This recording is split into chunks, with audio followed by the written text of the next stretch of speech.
Hello, everyone, and welcome to Richard Skipper Celebrates. I'm not opening today with my usual fanfare, the way that I normally do. I didn't feel that it was appropriate to do so, but we are going to celebrate today. We're going to celebrate the life and legacy of Sarah Dash.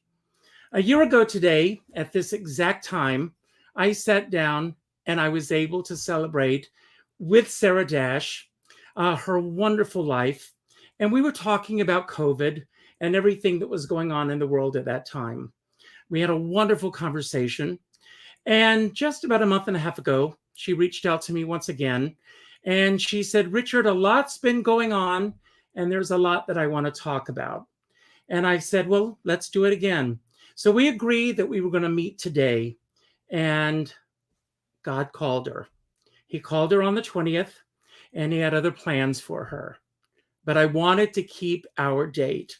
So today what I'm going to do is I'm going to let her speak in her own words from our conversation from last year.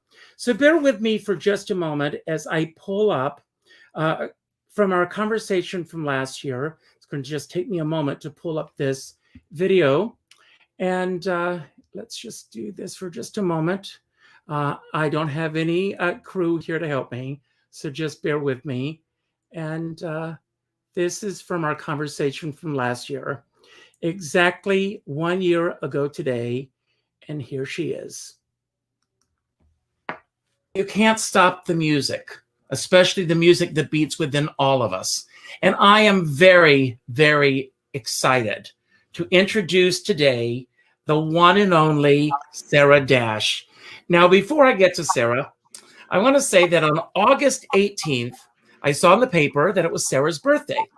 And I am a huge, huge fan. And so I actually wrote to Sarah. I think it went into a spam folder or something. But a couple of weeks ago, I had the good fortune to interview David Joseph, who is a mutual friend. And I think Sarah was watching the show at the time. And lo and behold, David reached out to me and said, Sarah would like to be interviewed by you. And I practically jumped out of my skin because I truly had a Christmas morning experience in the middle of August. And I am so thrilled to be here with Sarah Dash. How are you, Sarah? I am fine. How are you? It is such a delight to meet you. I've heard so much about you. Well, it's all made up. And I think most of it is true. Another friend of mine, and he's also a David too, Dr. David Rosenberg. And watching you with David, my mask maker, it was so fun, so much fun to see.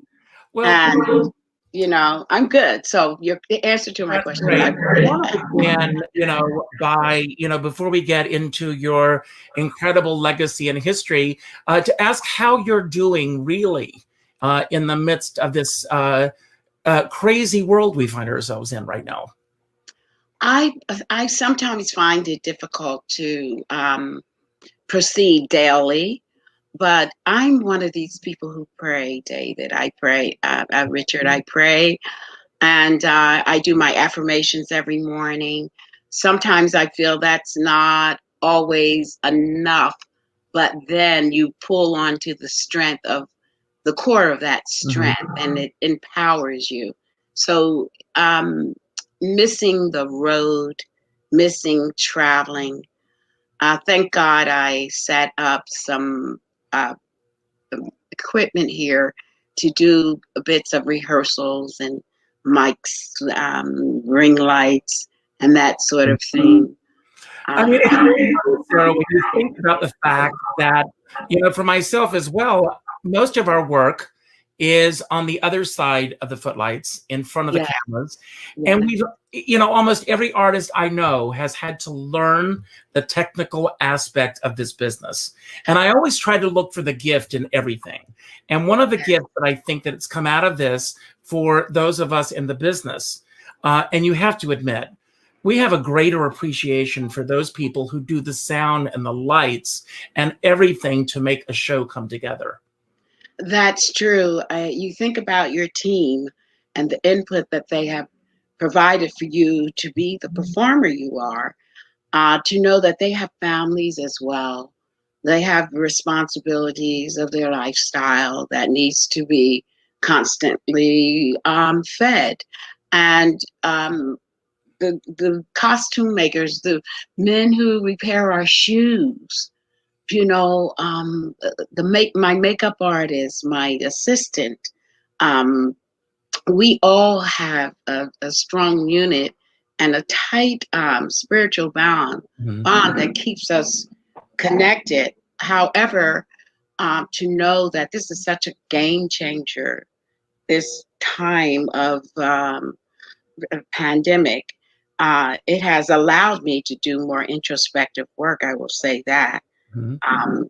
Look at the things that I may not have noticed about Sarah, and how can I improve upon being a better person? Can I sing a little differently? That has happened with me, Richard. Now I know that Yeah, one thing that we've all learned is the phrase essential workers. And my feeling is that every single person on this planet is an essential worker. That's true. And, and for me, this time is a pause to really reflect on the things that we take for granted. We take for granted that when we grab a Sarah Dash album, and I have on the screen here what was my first Sarah Dash album, but the times that we pick up an album and we put it on and we feel the album is automatically going to play.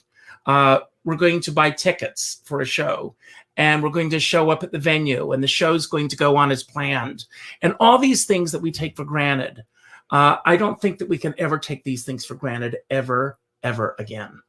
Well put, Richard. I mean, I think about how people are feeding their families. There are people who will never, ever, I can't say ever, won't be employed in the same way. I worry about families at this point in time. I'm concerned about those single mothers who have only, one house, one home income. They have children that they put on the bus stop every morning, and they all go to work and they come back home, sometimes hardly making it. And that's where I'm greatly concerned in terms of how will they feed their families.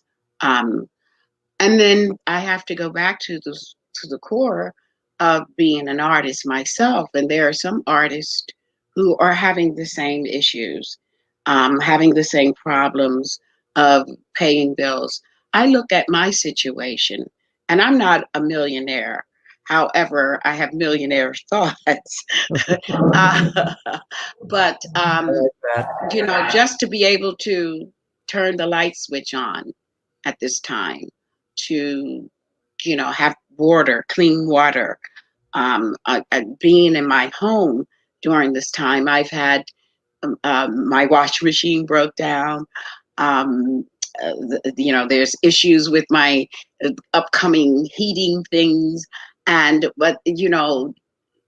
having the repairman come in my house, which I'm totally paranoid about. I have all kinds of hoodies and gloves and alcohol sprays and wipettes. I just don't know how to explain this time, except thank God there is music.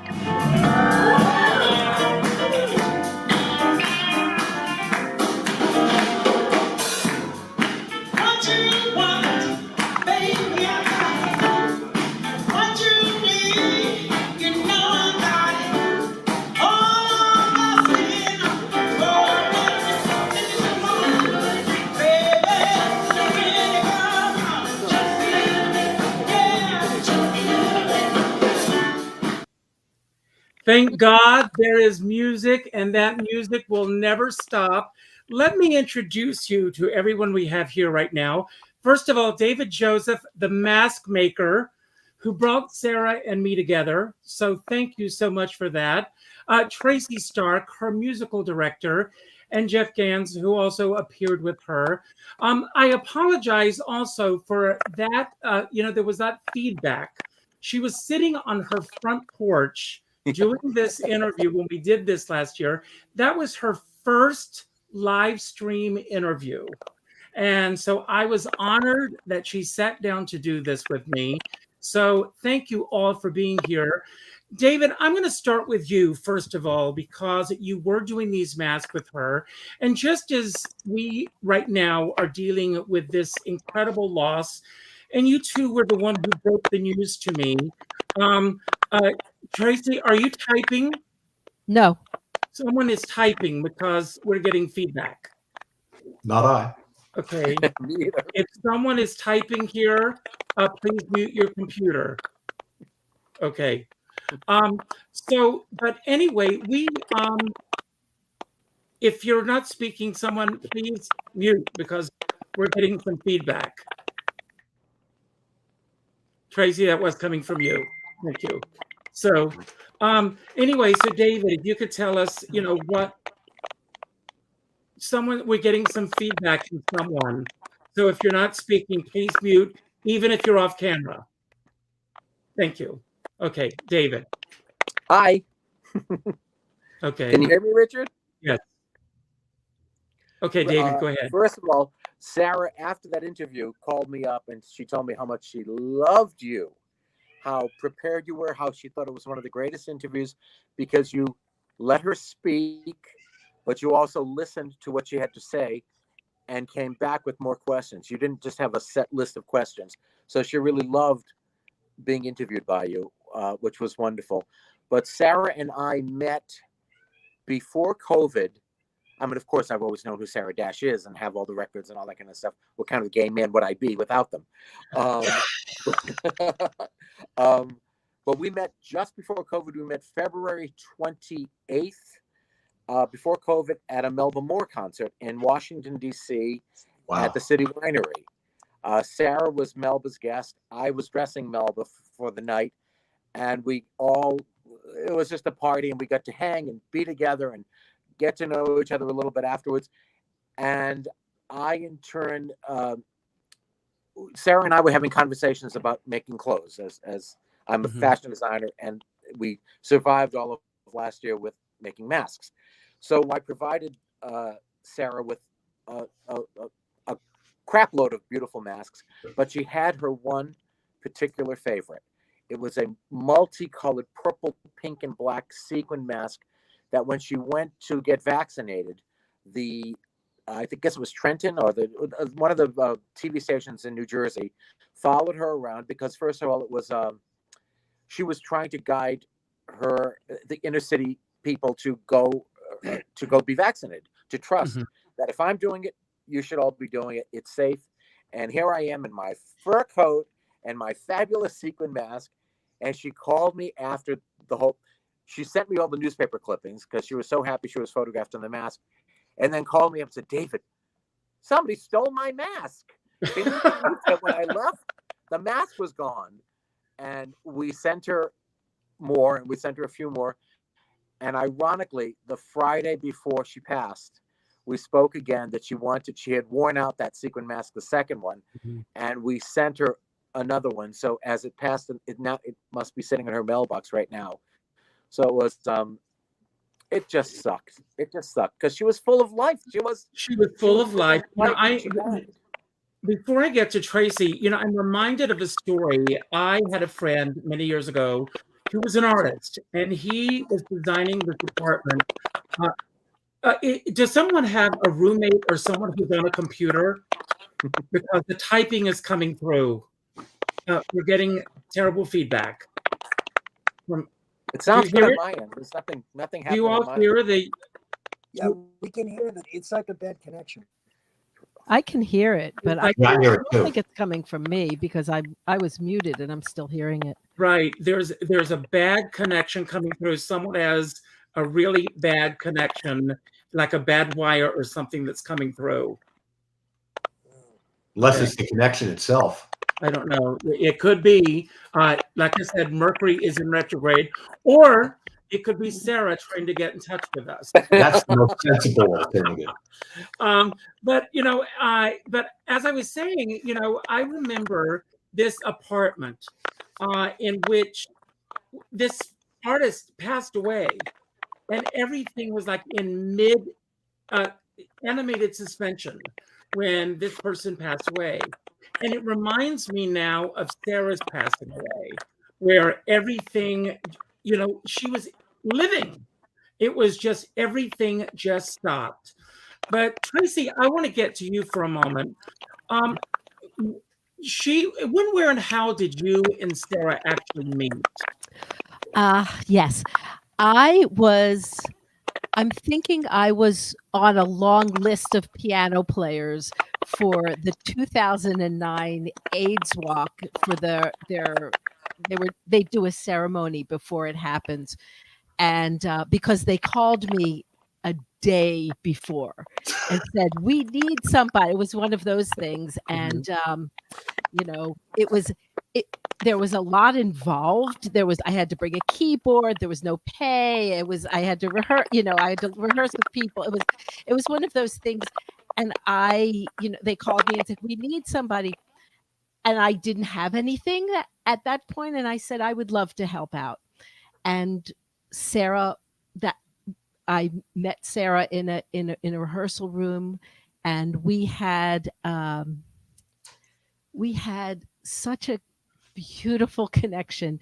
And we also, the interesting thing is we were figuring out what to do and the arrangement. And she was open, and she was, it was funny because we had a little bit of like a discussion. She liked something I didn't, I liked something she didn't. And it was just such a great collaboration immediately. And she said to me, I really want to work with you. And I gave her my number. And this was it was a 2009, it was, phones were being used, but she didn't put my name, but it wasn't phone. I gave her a card, and she never contacted me. 2 years later, I was playing at Joe's Pub, and, I was really disappointed. I loved her. I loved our connection. And I thought, I really want to play with her. And so, but I let it go because these things happen. This is the business. Mm-hmm. It's not the first time that's happened. 2 years later, I was playing at Joe's Pub, and after the show, I was walking out to go home, and she said, "Little curly-headed white girl who goes to church. I lost your number. I've been wanting to call you, and I've been thinking about you for 2 years."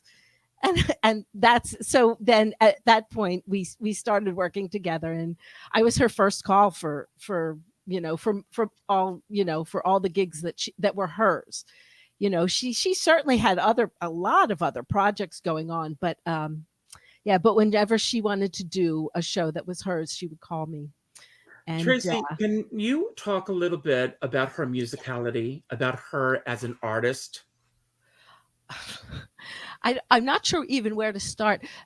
Okay, I'll start with her voice. She mm-hmm. just could open her mouth and sing. And yes, she worked on it. She certainly worked on her voice, but it was the naturalness of her, the musicality, she loved trying different things. Never was a song the exact same. There was always a feeling of improv, always joy.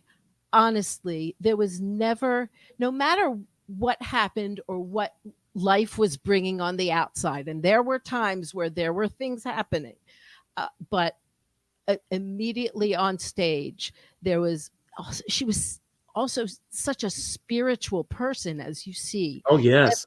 Everything stemmed from spirit. everything. All of her relationships, everything stemmed from spirit. So you can imagine on stage, there was God was there, Jesus was there. It was always joyous. You know, it's very interesting. And when we talked last year, she grew up in a very religious household. PK. And yes, and and you can go back and listen to the full interview, but she had to sneak away from her house because secular music, listening to anything that wasn't religious music, was a no-no in her house. And when she first started hearing music that was not church music, like, what is that? And she started gravitating towards that. It was a whole different world that opened up for her, and thank God. Isn't that interesting? Because for me, it's just music. I know. Is God, is spirit, it's so But yeah, of course. now- that yeah. Now, Jeff, had you ever worked with Sarah before Tracy brought you on board? No, I never did, but I met her. But, I want to address something first. Yeah, you had mentioned, David, about Melba Moore. One of my first teachers was her brother, Dennis, Oh, wow. who was a fine pianist. And he used to be a music instructor at York College, and I used to play in the big band there. And that's how I met, that's how I first became aware of Melba, other than knowing about Hair and, her legacy. So the first time I met Sarah was I was studying voice and playing bass for Jim Dawson. And he lived on the Upper West Side, where he still does. And he says, wait, let me go down and get the mail. Would you go with me, Jeff? Sure. And he goes over, and there's a woman standing in the mailboxes. He goes, oh, hi, Sarah. So apparently she lived in this building on West End Avenue. And it was, oh, hi, Jeff, say hi to Sarah Dash. And it was like, oh, you know what I mean? So that was back in the 80s, I believe. So now it's years and years later. I believe it was 18, right, Tracy? 2018? That you called me, I believe, and tell me if I'm correct. I think you found me. 19, yeah. It was either 18 or 19, yeah. Right. I believe Sean Harkness was the catalyst for you calling me. Could that be correct? No. By that, do you mean no? No, I mean, you were in my database. Oh, cool. And I had wanted to, and I know that you are a groove master, and I thought that's an understatement. And I thought you would be great for it. Yeah. No. Well, it was a whole lot of fun, and I feel very privileged to have not been on that stage, but also to be in this Celebrates edition here, and also to see Dave Silliman, who I worked with the Mamas and the Papas, who I hadn't seen for 20 years. So there was a whole lot of serendipity in the room. And your musical direction was spot on. And it was a really important gig for her because it was in Trenton. It was on her home turf, and she really wanted to do good. And she did, obviously. I mean, she threw down hard every single time. Now, I want to let everyone know out there, I mean, Sarah was born in Trenton. She lived in Trenton, and she truly kept the music going in Trenton. As a matter of fact, she was the music ambassador in Trenton. She was very responsible for keeping arts alive in schools in Trenton. Big time. So she was truly the gift that kept on giving in Trenton. So, especially in this age of legacy artists not getting the kind of respect, because, the changing of the guard is not only is it happening, but in my opinion, COVID has exacerbated that. Yes. It just makes it much more obvious for some reasons. Absolutely. Well, you talk about groove masters. We've got a couple of other groove masters that are waiting in the wings. And I'd like to bring on one of the other groove masters right now. And this is Alan Mercer. And Alan Mercer is truly a phenomenal photographer, but he is also a great blogger. And what I love about Alan, and I've had the great pleasure of having Alan on the show as well. And Alan, make sure you unmute yourself.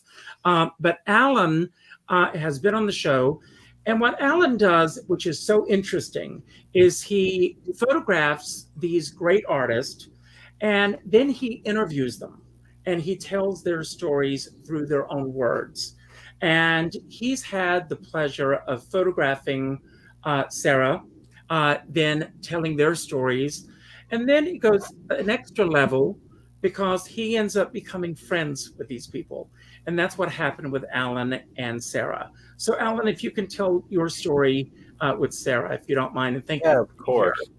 I actually met Sarah first in 1982 as a crazy fan, and she was performing in Dallas where I was living, and I hunted her down.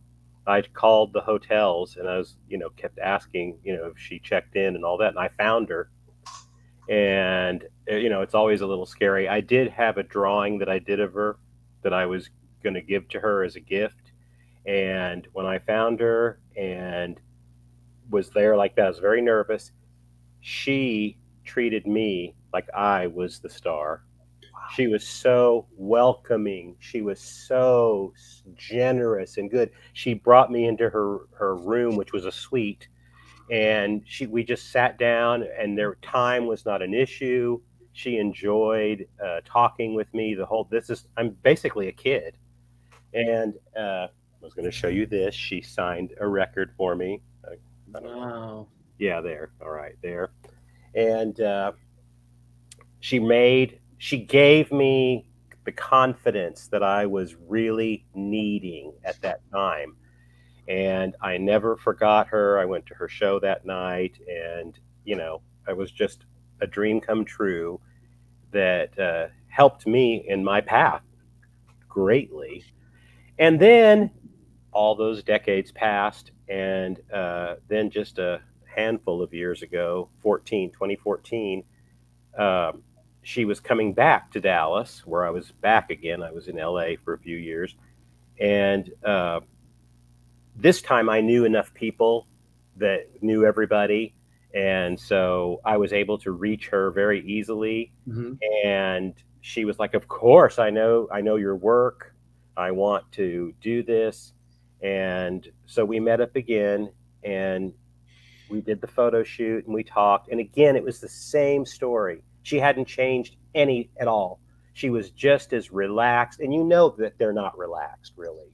She had a show that night, but she didn't show any of that, any problems or anything like that. She made it, again, more about spending time with me. And then since then, when we did that, then she stayed in real close contact with me through Messenger and messages and things like that. So, and I was there anytime she needed anything. I'm there for her. And I don't know, I was so heartbroken, when she left us last week. But,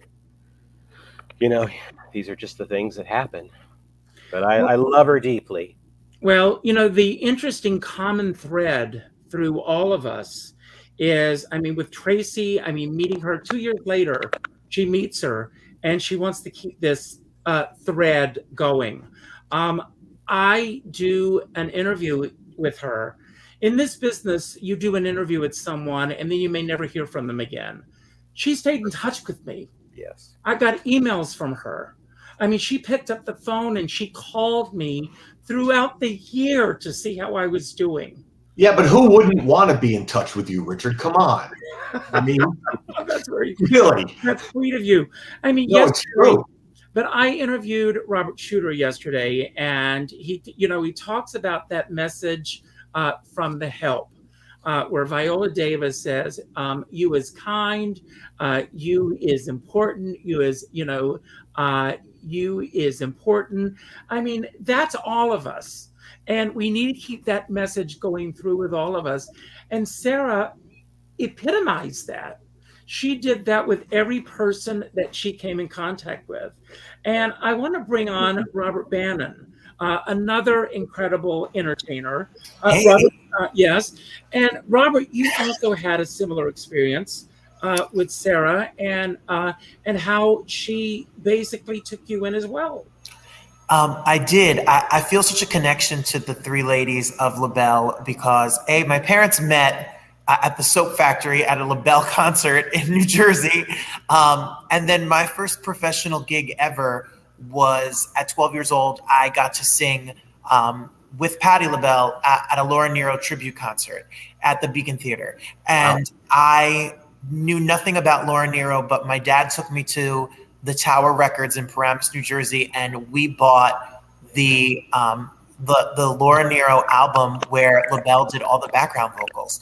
And what I think when you think of LaBelle, you think of the outfits and you think of Lady Marmalade and and the Chameleon album and Isn't It a Shame and all of that. But the harmony singing, especially when you go back to the Bluebell stuff, when you listen to You'll Never Walk Alone, and that Sarah Dash that soprano voice and the harmony of Nona and her, it is that is they're singing. And I'm from Jersey, and a couple of years ago, my school was doing a mentorship program, and Sarah was a part of the mentorship, and I ended up being able to speak to her. And then we spoke about music because when I was and she spoke like you all. She kept in touch with me so often. I would get a random text message that just said, Robert, how are you doing? How are you? I see you're doing a show. I see you're putting out music. When I put out music, she asked me for the link on Amazon to buy a copy. And I was like, no, please, I'll send you a copy. It would be my honor. So I know how excited she was to get inducted into the New Jersey Hall of Fame. I know that she was planning a party to celebrate the induction to the New Jersey Hall of Fame. I had just spoken to her because she was talking about me and ideas that she had for me. She was talking to me about, Pride and about doing a Pride event for the Grammys or about being a part of a mentorship program for recording artists. And she was always thinking and would send me a link or send me an email. And I was flying back home from Detroit. And when I got onto the flight on the plane, I saw my phone go off and I could not believe that it was true because I had just spoken to her, a week earlier. And I have listened to every LaBelle record. I have listened to Sarah Dash records. I have never met someone that I grew up listening to who lived beyond the expectation of who I thought they were. She was a class act through and through. She was more generous than she ever needed to be. She was so humble and sweet and always answered when I had a question or I wanted to show some love. And that's just not the way that people genuinely are usually. Never mind a legend like her.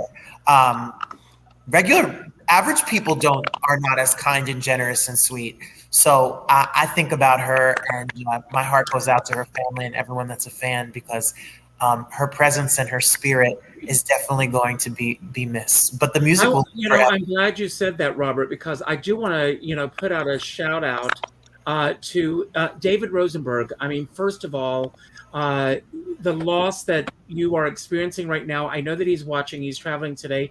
He sent me these phenomenal photographs. And my husband, Danny, was up till 2:00 this morning putting together this incredible montage with music and everything, and he could not figure out how to transfer it. Again, Mercury's in retrograde, so that's what I'm blaming it. But I'm hoping that I'm going to put it in the link so people can watch it and see these great photographs. I reached out to the people that I heard from, Billy Stritch, Sam Harris, people who were thrilled that I was doing this, who either had never met her or had only met her once, who wanted to just say how much she touched them. It was just incredible moments that she touched all of our lives. Tracy, I want to ask you, because you probably had a lot on your plate coming up with her, because she did tell me that she had so many projects coming ahead that she was very much proud of. Can you talk a little bit about some of the things that were coming ahead for both of you? I actually cannot talk about that because All I knew is that she had a lot of stuff coming up. And that's basically what she told me. I have a lot of stuff coming up, and we have, it was like we have to do a really long phone conversation. That was the last thing I heard from her, probably a couple weeks ago. That's what the day was going to be about. That was exactly right. No, I have honestly no idea what those specifics were. Sorry. Yeah. I wish I did. Well, to Alan's point good before, thing that I don't. To Alan's point before, the very, very best of the performers always make it about the other person. Right. As a matter of fact, analogous to your thing, Robert, I mean, I'm assuming it was Jimmy Vivino in charge of the Laura Nero thing. Is that correct? I don't know, because I was so young. He was he played for her years ago, and he's been involved, subsequently with all her stuff. And he's another musician, and that makes it not about him. You know what I mean? He's there to do the job and make the artist look as good as possible. But it reminds me of a time when I met Roy Clark when I was on the road, and all Roy Clark wanted to talk about was me. And I'm just meeting this guy for the first time, and Sarah Dash, to your experience, Alan, the same thing, I'm assuming, from what you said. Yep. I also wanted to say about, I wanted to just acknowledge that every single person, she would treat every single person exactly that way. There was nobody, there was nobody that she did not treat like that. It was just the way she was. It didn't matter. Not that it was like she treated everybody as the special person they are, as opposed to, oh, you can do something for me, or this person is more important. It's especially in the eyes of education in Trenton on that, on that date we did together. Last night I was watching an old Johnny Carson show, and Farrah Fawcett was on it, and she was talking about the film The Burning Bed. And she was talking at that time, because if you've all remembered The Burning Bed, about abuse and the fact that people repeat those patterns over and over and over again. And I think about Sarah growing up in a loving household. I mean, weren't there 12 children? I know there were a lot of children. And you think about all these kids vying for attention from the parents, so much love to giving it out there and constantly giving it out there. And it didn't stop within the walls of that house. That love went out into the world. And I think that is just such an amazing legacy, not only from Sarah, but for that entire family. Well, if you know anything about, absolutely. If you know anything about, I'm Jersey through and through. If you know anything about Trenton, New Jersey, Trenton, New Jersey is on the suburb side of Philadelphia. It is the capital of New Jersey, but it is also a city that's 92% or 93% economically disadvantaged. I know that as a school teacher, my district and we're in the same grouping, so we're in that group. There's not a lot of music. There's not a lot of music education. There's not a lot of recreational activities that are for students. And when she teamed up with the mayor of Trenton and then officially became the ambassador of music through Governor Murphy's office, that was the reason. The reason she got into the New Jersey Hall of Fame was because of obviously her music career, but her commitment to art education in the state was known throughout the state. So it goes beyond just the records. It's really about the fostering of new art in this state. So it was really something to sit and talk to her and talk to her and see her interact with students. But then through the years, she would always ask about my school or the needs of the students in the school, because it was a passion project of her. And I know that music is a refuge, I'm sure, for all of us, and especially for these kids to this day. So it's something that I'm definitely going to keep with me, is the idea that, we need to provide that art and that resource to people all around this world, truly, because music saves lives every single day. And then why is it the most underfunded thing there is? Yeah, it is so true. Is there a Sarah Dash scholarship fund, or is there a fund for people to give in her name? I'm not sure, but I think it's a really great idea. And I think that, the outpouring of love, I of course was looking at, all of the tributes that came in and the people that we know, like, I just read Lenny Kravitz's tribute to Sarah Dash was beautiful. He produced the last LaBelle album, which is so brilliant. And so good, and they sound amazing, and and they even added the bonus track "Miss Otis Regrets" at the end of that album. If you find it, it's so brilliant. And I was watching and I was reading about it, and I'm like, they're modern artists that are all different genres, because Sarah Dash, Patti LaBelle, Nona Hendrix, they defied genres. They were the Lady Gaga before Lady Gaga. They were such a spectacle, and with the costumes and the hair and the stage show, but they can blow, they can sing their faces off. And that is, what is so amazing about it is it's not a gospel thing. It's not an R&B thing. It's not a pop thing. It's a music thing. It is a music thing. And the songs will absolutely outlive generations. They'll be here forever. Now, I want to, there's a comment here that I want to respond to. Elizabeth Falabella, she said that she went to Caesar's Casino Saturday night, and it was a blessing to see and hear Patti LaBelle and Sarah Dash sing It's a Shame. Elizabeth, I would love to bring you on here to talk about the experience of being at that concert. And if you were able to come on, would you give me a thumbs up or something? And I will get the link to you to let you know how you can come on and talk about the concert. So just let me know if you're interested, and then join in the conversation. I'd love to hear yours. Just let me know if you would like to come on and talk about it. So I don't know what Rosa Puzo was saying. So anyway, thank you, Rose. So anyway, Tracy, do you know anything about her appearance on Saturday night? I know that she did get up and perform, and Yes. I've heard David was there, brought down the house.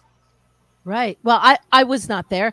It was not a Sarah Dash concert. It was a Patti LaBelle concert where she went up on stage. I don't know. I would love to know whether she surprised her or whether she was asked to come on stage, or it seemed sort of like an improv kind of thing where they but when you look at that, all I know is that I watched that and I thought, that is a healthy, strong. I mean, I also think maybe this was a gift, because the suddenness of it, in a sense, was a gift, because she didn't have, there wasn't an illness. It wasn't a sickness. She wasn't in pain. She was strong, healthy, ready to go, ready to live her life, ready to, keep going and doing all the great things that she did. I know that she had her office in a school, in an art school, maybe a magnet school. We had rehearsals there. It was interesting. But she was actually on a day-to-day basis involved in education and involved in kids. I wanted to mention that because it wasn't just an afterthought or I think I'll get into this. It was absolutely part of who she was. Yeah. And gives it high level credibility because of that. Right. There were some things that we did, fundraisers and the such, where the band was the kids, Better still. And it was like a grammar school orchestra playing, like there were a couple of ringers, of course, but the whole thing was, like the kids playing. Can you imagine how they feel playing for this incredible person and it's such a beautiful thing to watch. And she did not treat it. She treated them as if they were the best musicians on the planet. God bless Yeah. her. That's what it's about. Yeah. The fact that you just give and you give and you give. Alan, when was the last time that you spoke with Sarah? Well, I never spoke with her after our photo shoot and like on the phone or anything, but it was constant writing and messaging back and forth. And often it would just be like, oh, they want to honor me. And so I would like to use one of your pictures, as they're going to blow it up real big and all that. And I said, of course. And, but she was just routinely, you know what she did too on Facebook? She poked me all the time. And I know every other day I'd see there's a poke from Sarah. So, she was staying in contact. I mean, she tried, to embrace social media and to be as relevant as she could possibly be. And like I said, she was truly looking forward to doing today's show. We lost Tracy. David keeps coming and going. I'm telling you, Mercury is playing tricks up there. There were a lot of people that I reached out to today who could not be here. I am hoping that Liz is going to make it here. What I'd like to do in our remaining moments is I'm going to give each of you a chance to give your final words on Sarah Dash from your heart. What she means to you, how you would like to remember her, how you think she's going to be remembered, a favorite memory. And then we're going to end with her having the final word today. And I'm going to start with you, Jeff. The real deal. And just such a privilege to be playing for somebody who is the real deal, who is like an innovator. She was around the times when innovation was possible, because people are thinking, oh, Lady Marmalade. Oh, you mean that song from Moulin? You know what I mean? They just don't know the history of it. So the fact that she's being embraced by the people, in the educational, part of Trenton and the rest of beyond our music and theater community is it's pretty permanent and pretty vital as far as I'm concerned. And I would just feel really proud and privileged and humbled to have been a little speck in that history, And I thank you for being here today. Thank you for inviting me. Thank you so much. Thank you. Alan. Well, I love the fact that she got on all the national news, that they honored her, because you never know. A lot of times they don't. And she deserved that. And I think of Sarah as the singer, the LaBelle Phoenix, with those high soaring notes. They're actually healing to listen to them. And any of it, really. She blessed me over and over and over through the decades with her performance and with the opportunity to know and work with her. I love her. Thank you. And thank you for being here, Alan. And thanks for all you do. So, my pleasure. My pleasure. Thank you so much. David, if you're still out there, come back in and give us your final word before we sign off. Robert. My final words and thoughts and favorite memory. I've been listening to a lot of her music. I've been listening to a lot, everything from the Sinner Man, that album, and Moonshadow. Isn't It a Shame is like the song she sang with Patty, and it's one of the most beautiful records ever. My final thoughts will be, she was very encouraging and she was very generous. So I hope that we could all take a little bit of encouragement and generosity to somebody else and kind of pay that forward in her legacy. We may not be, selling out the Metropolitan Opera wearing our greatest, gowns and singing Lady Marmalade, but what we can do is be generous and hear other people and offer some encouragement, because she sure did to me constantly. And that's something that I'm going to take with me for sure. So it was a real honor, because when this all happened, I had no idea or way to express how much she meant to me, and I'm sure many other people out there. So thank you, Richard, for putting this together, because she sure deserves it, and all the praise that she's getting, for sure. Thank you. Thank you for being here. Of course. Thank you. And Tracy. Oh, Richard. Thank you for having this. I'm, I was like everybody. I was shocked. She was so important in my life, and still, she welcomed me into her world, and it's a beautiful, crazy world. Her gigantic family, and I experienced wonderful music, wonderful spirit from her. Honestly, it was just such a great thing for me to be involved with her, and she was very important in my life. And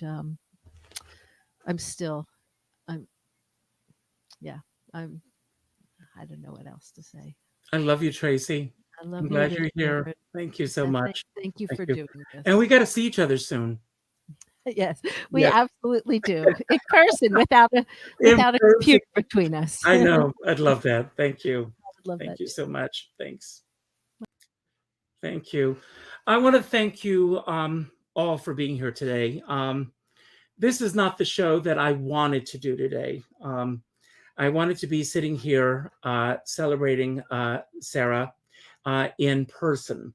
And like I said, when we sat down last year and we talked about getting back together again and doing this show, our plan was that we would be getting back together again today. We spoke on the 15th, and she was very excited about joining us. A lot of times, life happens and things don't go always as planned. I remember when 9/11 happened and a woman was being interviewed on Larry King, and he said, "You just happened to be at the wrong place at the wrong time." And she said, "No, I was exactly where I was supposed to be. I was living life. I was providing for my family. I was doing what I was supposed to be." And I'm reminded of that. Sarah was living her life. Saturday night, she was singing in Atlantic City with Patti LaBelle. That was what she was supposed to be. And like I said earlier in the show today, God had a greater calling. She's singing with a heavenly choir. And as much as I would love to have her here right now, she is. She's in our hearts. She's in our minds.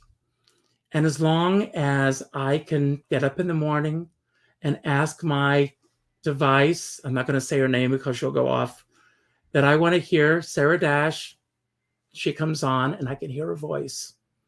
And she's here. I can watch video clips. And she's very much alive, at the top of her game, the way that we know her and the way that we love her. And she's always here. And she will always be here. I always like to think of her as being in the next room. And she's just that far away. She's here. And she's here with all of us. So don't take for granted that you can pick up the phone and call your best friend. I always end all my shows by telling everyone to go out and do something nice for somebody else without expecting anything in return. Go to your Facebook friends list and pick up the phone and call the fifth name that pops up on your list and let that person know how much they mean to you. I'm going to give Sarah Dash the last word. As she spoke to me last year at this time, here she is, and I love each and every one of you, and I thank you for being here today. Here is Sarah Dash. She's always with us.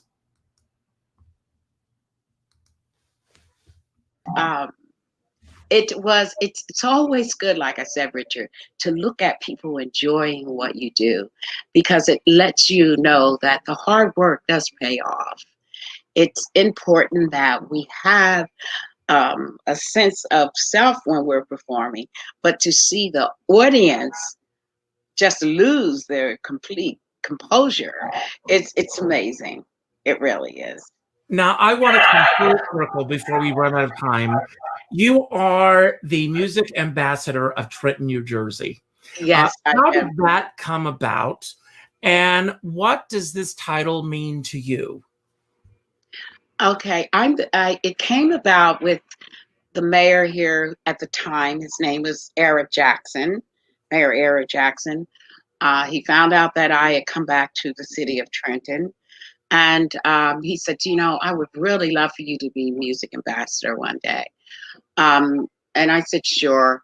Then it started becoming a reality when I created a course with the College of New Jersey called Trenton Makes Music. Two professors and I created a study course for the students there. And the Trenton papers picked it up. It went national. The next thing I know, I'm on national TV discussing what Trenton means to me, because Trenton has had some issues here because we're a small city. All the things that happen here gets blown out of proportion, in my opinion, to the max. And so with that, Mayor Jackson said, okay, we're going to make this happen. At the same time, we were Patti LaBelle, Nona Hendricks, and myself, we were receiving stars in the city of Philadelphia. So we had my inauguration in the city of Trenton the day before we had our stars. And what that ambassadorship means to me is that I get to talk about the good things in the city of Trenton. I get to talk about the art community, because there's a great music and arts community here. I get to tell people that you can travel around the world, and if you choose to come back to the city of Trenton, it's okay, because you've made your mark. And now you can not that I sit in Trenton, I'm quite busy, but I get to meet people of different organizations to promote our art here. I'm also a trustee for the New Jersey Capitol Philharmonic Orchestra here. I'm one of the founders to bring it back 7 years ago. We always had the Trenton Symphony, but the president of our board, Gloria Tetti, and her husband always had Peter Nero here. And when the symphony was dissolved, we sat down in the offices of John Hatch, and we said, we're going to bring the symphony back. So I get to participate on the board of the orchestra. I get to work. Now my mayor here now is Reed Garciara. I get to, let me tell you, Reed Garciara is our first openly gay mayor here. And he is LaBelle crazy. It gets to be a little ridiculous sometimes, you know what I mean, in a good way. But he loves music. And so he asked me to stay on after Mayor Jackson's term was up. So I have this position that is appointed, and we have, it just feels so good, because now I have all Trenton musicians. I call them the Trenton All-Stars. My backup singers are all Trenton backup singers. I have great musicians, and these musicians were sort of, you come together and now you become a unit. But these are very smart musicians. They read, they produce, all individual stuff. They write, they work, and they're believers of Christ.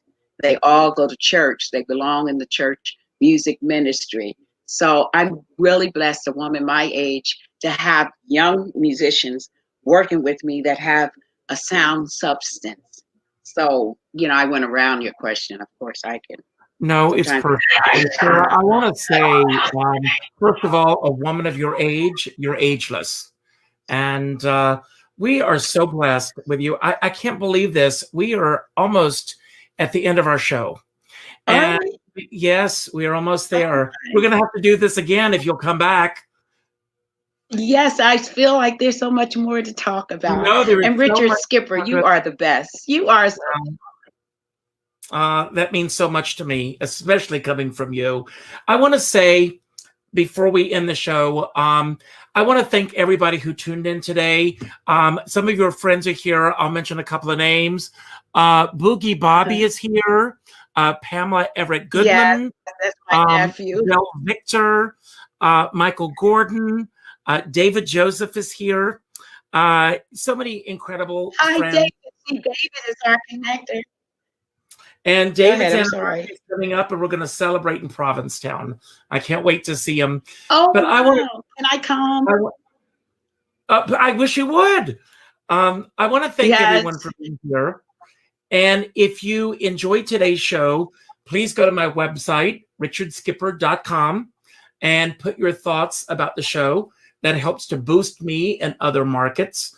I always end every show, and today we're ending as well September. We're jumping into October tomorrow. And what a great way to end this month. But I always tell everyone to go out and do something nice for somebody else without expecting anything in return. I want you all to go to your Facebook friends list, go to the third name that pops up, and reach out to that person today and let them know what they mean to you. Not with an email, not with a text. Pick up the phone and call them. And just go out and do nice things for other people. As my dear friend David Friedman says, we're all in this together. We're just not in the same boat. And before we sign off, Sarah, I'm turning the stage over to you. Any message that you want to leave for everyone who's tuning in today on what we're going through now, your thoughts, your prayers, anything that you want to impart to your friends and family? I'd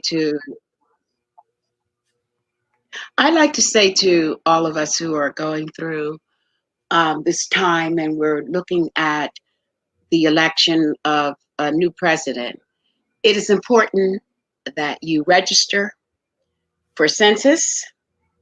You need to also register to vote. And then we need to pray about positive change for our country. Amen. We're living in a time right now that those of you who don't believe in prayer, I will tell you that you're phonies, because anytime something bad happens, you go, oh my God, who are you calling out? Okay, so get your faith clothes, your faith wardrobe, put your faith shoes on, and before you go and have a confrontation, have a conversation with the things that are bothering you and with the things that you feel you would like to change. None of us are above the law. Laws are not for the ones who break. It is not for those who keep it. It's for the ones who break it. We faced a situation never ever sees again. It was the most embarrassing thing I've ever seen. Mm-hmm. But most of all, for all of us, it's the music that's holding us together. That's music. Great. I'm going to be writing I'm writing my memoirs now. So you're going to actually have a time to read what I have to say about myself spiritually. But I'm now, asking. Yeah. Yes, you're going to be the first one. You're going to be the first one if I don't get knocked off from telling the truth. No. But I just say, everyone, just enjoy your life. Have fun. Work, exercise, gather. We can't give each other a hug, but do that in your mind, because the power of thought is powerful. So, I love you all. And I thank all of you for coming on to this Richard Skipper show today and being a part of our conversation. We have more to talk about. It just seems like there's not enough time, of course. But I'd like to thank Melba for introducing me to David, who David introduced me to Richard, and Melba Moore. She's a great person. And I want to say thank all of you who helped me celebrate my birthday last month in August. It was one of the best times of my life. God bless you all. May He keep you strong and well in spirit, mind, and smiles. I love you. Love Goodbye. you more. Bye. One less bell to answer. One